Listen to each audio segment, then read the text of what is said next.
Media మిత్రులందరూ కూడా ప్రత్యేకంగా మరి ఈరోజు వచ్చినందుకు ధన్యవాదాలు తెలియపరుస్తున్నాం. యశోద హాస్పిటల్స్ హైటెక్ సిటీ మరి ఈరోజు ఈ యొక్క ప్రెస్ మీట్ పెట్టడం ముఖ్య ఉద్దేశం ఏంటంటే రోబోటిక్ సర్జరీ మరి ఫ్లోరోసెన్స్ గైడెడ్ సర్జరీ యొక్క గొప్ప విప్లవాత్మక మార్పులు ఎలా జరుగుతూ ఉన్నాయి, ఎలాంటి వైద్యాన్ని ఈ రోజుల్లో మరి ప్రజలకు అందించగలుగుతున్న విషయాన్ని మీతో పంచుకోవాలని ఈ యొక్క కార్యక్రమం ఏర్పాటు చేయబడింది. మీ అందరికీ తెలిసినట్టుగానే క్యాన్సర్ యొక్క చికిత్సలో చాలా గొప్ప మార్పులు ఇటీవల వచ్చాయి. గత 10 సంవత్సరాల్లో మీరు చూసినట్లయితే రోబోటిక్ సర్జరీ అనేటువంటిది మరి క్యాన్సర్ యొక్క ట్రీట్మెంట్ను క్యాన్సర్ నయం చేయడం మాత్రమే కాదు, క్యాన్సర్ను మరి మంచి క్వాలిటీ ఆఫ్ లైఫ్ అంటే వాళ్ళకి ఎలాంటి ఇబ్బందులు కలగకుండా కూడా ట్రీట్మెంట్ ఇవ్వాలనే ఉద్దేశంతో ఇక రోబోటిక్ సర్జరీ అనేది వచ్చింది. సో ఫ్లోరోసెన్స్ గైడెడ్ ట్రీట్మెంట్ ద్వారా ఏం జరుగుతుందంటే క్యాన్సర్ ట్రీట్మెంట్ ఇవ్వడం మాత్రమే కాదు, అది ఖచ్చితంగా ఇవ్వడం జరుగుతూ ఉంది. సో దానివల్ల ఏంటంటే తక్కువ కోతతో మరి ఎంతో మెరుగైనటువంటి చికిత్స ఈ రోజుల్లో ప్రజలకు అందుబాటులోకి వచ్చింది. సో ఈ విషయాన్ని మరి అందరూ కూడా తెలియపరచాలని ఆశపడుతున్నాం. రోబోటిక్ సర్జరీ ద్వారా మీ అందరికీ తెలిసినట్టుగా ముఖ్యమైనటువంటి అడ్వాంటేజ్ ఏంటి, అసలు రోబోటిక్ సర్జరీ అంటే చాలామంది రోబో ఆపరేషన్ చేస్తారని అనుకుంటూ ఉంటారు. రోబోటిక్ సర్జరీ అనేటువంటిది మరి సర్జన్నే చేసేటువంటి ఆపరేషన్, కానీ ఒక కంప్యూటర్ ద్వారా ఈ ఆపరేషన్ చేయడం జరుగుతూ ఉంది. సో అంటే సర్జన్ యొక్క హ్యాండ్ మూమెంట్స్ లేక రిస్ట్ మూమెంట్స్ రోబోటిక్ యొక్క రిస్ట్ మూమెంట్స్గా మార్చబడుతూ ఉంటుంది. సో అంటే సర్జన్ ఏవైతే మూమెంట్స్ కన్సోల్లో చేస్తారో అదే మూమెంట్స్ పేషెంట్లో రోబోట్ యొక్క ఇన్స్ట్రుమెంట్స్ చేస్తూ ఉంటాయి. రిజిస్టర్ ఇన్స్ట్రుమెంట్స్ అంటే ఎంతో కష్టకరమైనటువంటి ఏరియాస్లోకి వెళ్ళి క్లిష్టకరమైన ఆపరేషన్స్ చేయడానికి ఈ యొక్క శస్త్రచికిత్సలో చాలా వరకు దోహదపడుతుంది, సహాయపడుతుంది.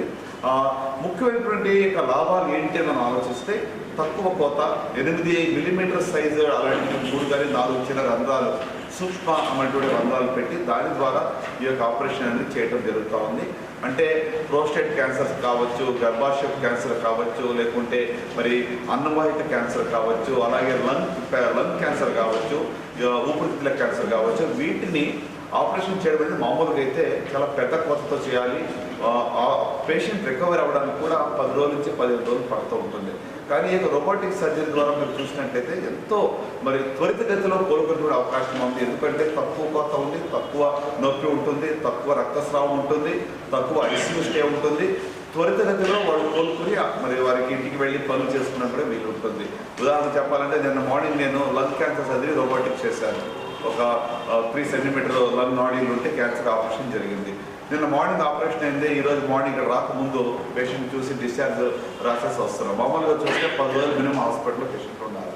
సో అలాగే మరి ఈ యొక్క ఫ్లోరోసెన్స్ గైడెడ్ టెక్నాలజీ వల్ల తక్కువలోనే ఎక్కువ చేసేటువంటి ఆవిష్కారం మనకు కనబడుతూ ఉంటుంది. ఉదాహరణకు మహిళల్లో ఉన్నటువంటి క్యాన్సర్స్, ప్రత్యేకంగా గర్భాశయ క్యాన్సర్ కావచ్చు, వీటికి ఇదివరకు ఏంటంటే అందరికీ కూడా ఇక తల్లిగడ్డతో పాటు పిల్లగడ్డలు కూడా తీసేవాళ్ళు.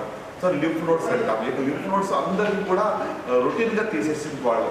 ఇటీవల ఏం చేస్తున్నామంటే ఇక ఫ్లోరోసెన్స్ గైడెన్స్ టెక్నాలజీ ద్వారా ఈ యొక్క డైని ఇంజెక్ట్ చేసి ఒక 10 to 15 మినిట్స్ తర్వాత దాన్ని రోబోటిక్ పరికరం ద్వారా ఫాలోఅప్ చేసి ఏ లింఫ్ గ్లాండ్స్లోకి ఈ యొక్క డై వచ్చిందో వాటిని చూసి దాన్ని టెస్ట్కి పంపించి ఒకవేళ అది పాజిటివ్ వస్తే వాళ్ళకి అన్ని లింఫ్ నోడ్స్ చేయడం జరుగుతుంది, లేకపోతే అన్నెసెసరీగా ఈ యొక్క లింఫ్ గ్లాండ్స్ తీసేటువంటి అవకాశం లేదు ఇప్పుడు. సో దీని ద్వారా ఏం జరుగుతుంది, ప్రత్యేకంగా రోబో క్యాన్సర్ ఉన్న వాళ్ళకి చేతి వాపు వస్తూ ఉంటుంది, పిల్లలు తీయడం వల్ల అలాంటివి తగ్గుతుంది. అలాగే మరి గర్భాశయపు క్యాన్సర్ ఉన్న వాళ్ళకి కూడా అన్నెసరీ కాళ్ళు వాపులు రావడం కానీ, లేకుంటే ఎక్కువ రోజులు హాస్పిటల్లో ఉండవలసిన అవసరం కానీ చాలా వరకు తగ్గిపోతూ ఉంటుంది. సో అంటే ఓవరాల్గా మనం చూస్తుంటైతే మరి ఆడవాళ్ళ క్యాన్సర్లు కావచ్చు, న్యూరాలజికల్ క్యాన్సర్స్ కావచ్చు, అలాగే మరి మీరు చూసినట్లయితే ప్రత్యేకంగా గైనకాలజికల్ క్యాన్సర్స్ కానివ్వండి, బ్రెస్ట్ క్యాన్సర్ కానివ్వండి, పెద్ద పేగు చిన్న పేగు క్యాన్సర్ కానివ్వండి, అన్నింటిలో కూడా ఈ యొక్క టెక్నాలజీని ఇటీవల బాగా వాడుతున్నాము. మరి యశోద హాస్పిటల్స్ హైటెక్ సిటీలో మరి మన దేశంలోనే ఎక్కడా కూడా లేని కొత్త అధునాధునిక పరికరాల ద్వారా పేషెంట్కు మరి ఎంతో మేలైనటువంటి శ్రేష్టమైనటువంటి యొక్క చికిత్సను ఇవ్వడం జరుగుతూ ఉంది.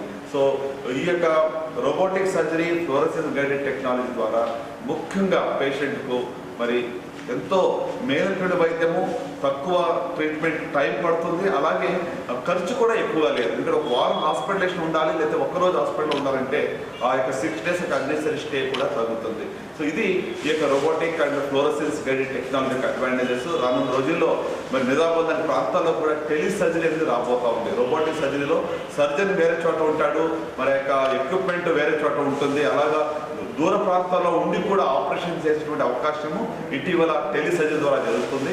సో ఆర్టిఫిషియల్ ఇంటెలిజెన్స్ ద్వారా కూడా ఇంకా ఎక్కువగా శ్రేష్టమైనటువంటి ఇన్పుట్స్, పేషెంట్కి అవుట్పుట్ కూడా మరి అవుట్కమ్స్ని మెరుగు చేసేటువంటి అవకాశం కూడా అందుబాటులోకి వచ్చింది. సో రానున్న రోజుల్లో ప్రెసిషన్ సర్జరీ అంటాం, అంటే ఖచ్చితత్వంతో కూడినటువంటి ఆపరేషన్. అంటే ఇదివరకు లాగా ఏదో ఆపరేషన్ చేసేది కాదు, కానీ ఎంతవరకు తీయాలో అంతవరకే తీయడము, అలాగే మెరుగైనటువంటి అవుట్కమ్స్ కూడా ఇచ్చేటువంటి టెక్నాలజీ మనకి ఇప్పుడు అందుబాటులో ఉంది. ఉదాహరణ చెప్పాలంటే ఇదివరకు కిడ్నీలో కణితి ఉందంటే మొత్తం కిడ్నీ తీసేసేవాళ్ళు. ఇప్పుడు ఈ టెక్నాలజీ ద్వారా పార్షియల్ నెఫ్రెక్టమీ చేస్తున్నాం, అంటే ట్యూమర్ ఎంత ఉందో అంతవరకు మాత్రమే గడ్డను తొలగించి రిజల్ట్స్ బాగా వచ్చారని చూస్తున్నాం. సో అంటే ఇలాంటి టెక్నాలజీ ద్వారా మరి మనం పేషెంట్స్కి మరింత శ్రేష్టమైనటువంటి వైద్యం అందుతుంది. ఈ విషయాన్ని మీ అందరూ పంచకాలని ఈరోజు రావడం జరిగింది. Thank you so much. Surgery తర్వాత ఓపెన్ సర్జరీ వీటిలో ఆలోచిస్తే చాలా మంది ఎక్కువ ఖర్చు అయిపోతుందని ఆలోచిస్తూ ఉంటారు. మరి రెగ్యులర్ ఆపరేషన్ ఒక వారం రోజులు హాస్పిటల్లో ఉండాలి, దాని ఖర్చు మనకు ఉదాహరణ చెప్పాలంటే గర్భాశయపు క్యాన్సర్ అనుకుందాం, యూట్రస్ క్యాన్సర్ అనుకుందాం, దానికి సుమారుగా 4 లక్షల దాకా ఖర్చు వస్తుంది. అదే రోబోటిక్ సర్జరీ ద్వారా చేస్తే 3.5 to 4 lakhsలో రోబోటిక్ సర్జరీ అయిపోతుంది. ఒక్క రోజులోనే పేషెంట్ మరి రికవరీ ఇంటికి వెళ్ళిపోయే అవకాశం కూడా ఉంది. సో అంటే ఇది కాస్ట్లో రెగ్యులర్ సర్జరీకి రోబోటిక్ సర్జరీకి 1 లక్ష నుంచి 1,50,000 తేడా వస్తుంది. కానీ ఈ కాస్ట్ ఎక్కడ తగ్గుతుంది అంటే స్టే తగ్గుతుంది కాబట్టి కాస్ట్ ఓవరాల్గా పెద్ద ఫరక్ పడటం లేదు.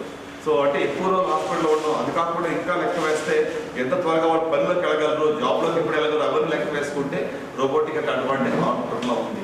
సో కనుక కాస్ట్ డెఫినెట్గా 1 లక్ష నుంచి 1,50,000 ఎక్కువైనప్పుడు కూడా ఓవరాల్ కాస్ట్ కంపేర్ చేసుకుంటే ఓపెన్ సర్జరీ కంటే కూడా రోబోటిక్ సర్జరీ తక్కువ ఖర్చు అని చెప్పచ్చు.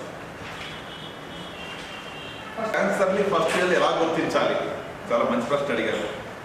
నేను గత 20 సంవత్సరాలకు అదే ప్రయాస పడుతూ ఉన్నాను. ఇక్కడ చెప్పాలంటే చాలామంది మీకు తెలిసిన నిజామాబాద్కి ఎవ్రీ ఫ్రైడే ఒక ఆల్మోస్ట్ 18-19 years ఈ మధ్యన రావడం తగ్గించారు చెప్పాలంటే. సో మొదటి దశలో క్యాన్సర్ ఎలా కనుగొనాలి అంటే చాలా వరకు క్యాన్సర్ సిమ్టమ్స్ ఇనిషియల్గా ఉండవు. చాలా క్యాన్సర్కి ఇనిషియల్గా సిమ్టమ్స్ ఉండవు. అది తెలిసేటప్పటికే చాలాసార్లు నాకు ఏమీ లేదు బాగున్నాను, వారం తర్వాత ఇది ఏదో టెస్ట్ చేయించాను, 4th stage ఉంది, 3rd stage అని చెప్తూ ఉంటారు. కారణం ఏంటంటే ఒకటి, అన్ని క్యాన్సర్స్ కూడా మనము సిమ్టమ్స్ ఉంటాయని అనుకోక్కర్లా, కానీ సిమ్టమ్స్ కూడా మనం నెగ్లెక్ట్ చేయకూడదు. ఎలాంటి సిమ్టమ్స్ నెగ్లెక్ట్ చేయకూడదు అంటే సింపుల్గా చెప్పాలంటే ఇంగ్లీష్లో దానికి ఒక చిన్న న్యూమోనిక్ ఉంది, దాన్ని ఏమంటారంటే కాస్టన్ అంటారు. సి అంటే changes in bowel and bladder habit, మలమూత్ర విసర్జనలో మార్పులు ఇటీవల వస్తే నెగ్లెక్ట్ చేయకూడదు, వెంటనే టెస్ట్ చేయించుకోవాలి. 2 వారాలు 3 వారాల కన్నా ఎక్కువగా అతి విరోచనం అవుతుంది, రక్తం పోతుంది మోషన్లో, లేకుంటే యూరిన్లో రక్తం పోతుంది అంటే నెగ్లెక్ట్ చేయకూడదు. అది ఒక సిమ్టమ్ గుర్తుపెట్టుకోవాలి. రెండోది మానని పుండు, నోట్లో కానీ ఎక్కడన్నా కూడా పుండు మానకుండా వారం కన్నా ఎక్కువ ఉంది అంటే అది క్యాన్సర్ లక్షణం అయి ఉంటుంది, గుర్తుపెట్టుకోవాలి. దాన్ని నెగ్లెక్ట్ చేయకూడదు. చాలా వరకు ఏంటి పుండే కదా, నొప్పి లేదు ఏమి లేదు మానుతుందిలే అని నెగ్లెక్ట్ చేస్తారు. అది 2. మూడవది శరీరంలో ఏ భాగం లేదా కూడా కొత్తగా ఏర్పడిన కణితి, నొప్పి లేకుండా ఉండవచ్చు కానీ కొత్తగా కణితి ఏర్పడింది, నిదానంగా సైజ్ పెరుగుతుంది అంటే మాత్రం తప్పకుండా డాక్టర్ని కలవాలి.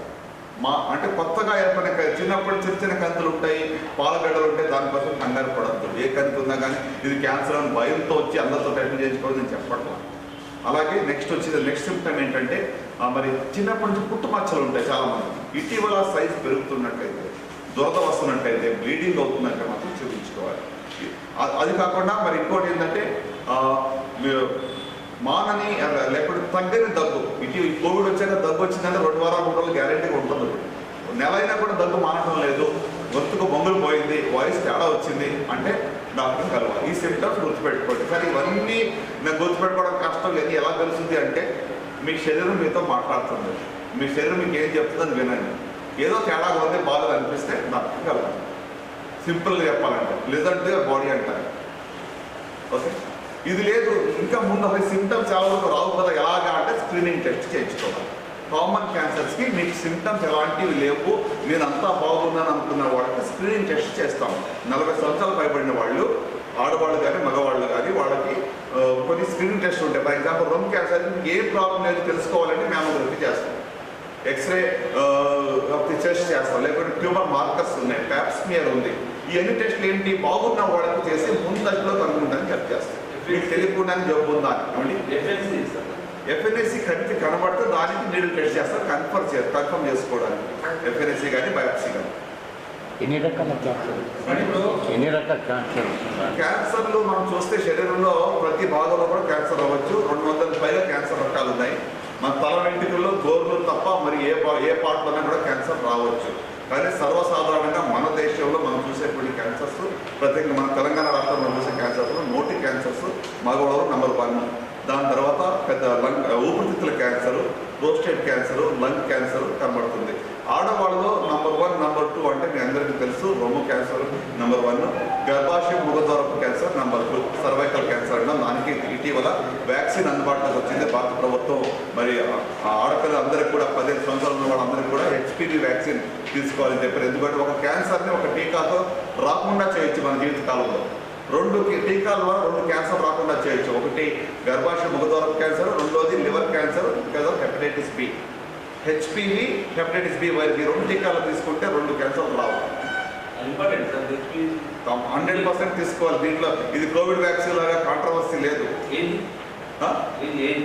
అంటే 3 రకాలు ఉంటుంది. గవర్నమెంట్ ఆఫ్ ఇండియా ఇస్తున్నా ఐడియల్గా ఏంటంటే ఇప్పుడు 11 to 12 years నుంచి మొదలు పెట్టుకుని పెళ్లికి ముందు తీసుకోవాలి, లేదా సెక్షువల్ ఎక్స్పోజర్ కన్నా ముందు తీసుకోవాలి. ఎందుకంటే ఈ వైరస్ అనేది సెక్షువల్లీ ట్రాన్స్మిటెడ్ వైరస్. ఇది ఇన్ఫెక్షన్ రాకముందు వ్యాక్సిన్ తీసుకోవాలి. అందుకే ఐడియల్గా అయితే పెళ్లికి ముందు చేసుకోవాలని చెప్తాం.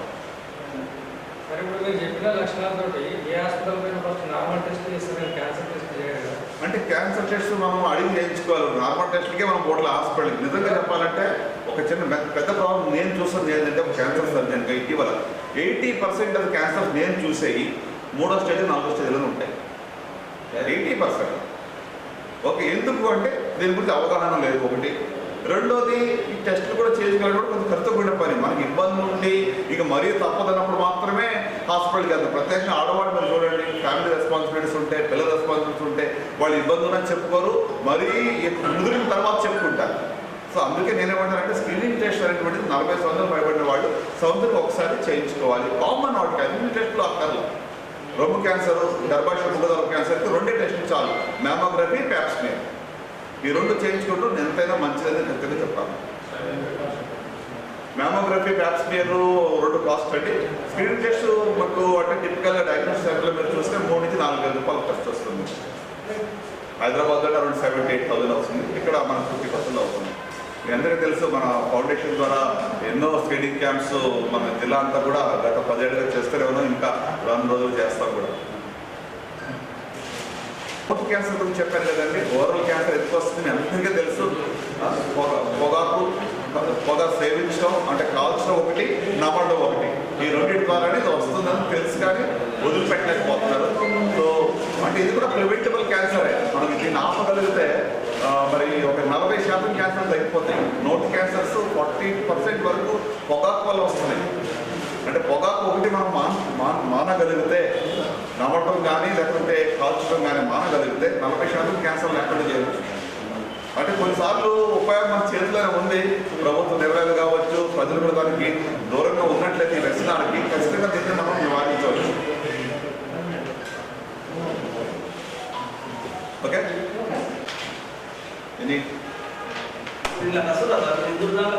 ఇంతకు వస్తున్నా మనం కొత్త మషిన్ కూడా పెట్టబోతున్నాం. ఒక మషిన్ అంటే అది పాత అవుతుందని చెప్పి కొత్త మషిన్. ఎందుకంటే నేను నిజామాబాద్ నేను పెళ్లి చేసుకున్నట్టుంది నా పరిస్థితి. చేయాలి కదా మరి. ఇప్పుడు అందరూ హైదరాబాద్కి వచ్చి వైద్యం తీసుకోవాలి, ఎక్కడైతుంది ఎంత ఖర్చు? 3 నుంచి 6 నెలలు వాళ్ళు ఉండాలంటే బయట ఉండే ఖర్చు, తిండి ఖర్చు ఎక్కువైతుంది. ఆరోగ్యశ్రీ గురించి నన్ను అడగద్దు. వైద్యానికి ప్రతి ఇన్సూరెన్స్ కూడా పనిచేస్తుంది. సో అంటే ఇన్సూరెన్స్ ద్వారా మనం అన్ని రకాలైనటువంటి అడ్వాన్స్ రోబోటిక్ సర్జరీ కూడా ఇన్సూరెన్స్ కవరేజ్ ఉంది. చాలా మంది అనుకుంటారు రోబోటిక్ అంటే ఇన్సూరెన్స్ రాదేమో అని. ఖచ్చితంగా రోబోటిక్ సర్జరీ కూడా ఇన్సూరెన్స్ ద్వారా కవర్ అవుతుంది. నా సలహా ఏంటంటే ఆరోగ్యం కోసం ఒక హెల్త్ ఇన్సూరెన్స్ ఖచ్చితంగా తీసుకోవాలని మనం చేస్తున్నాను.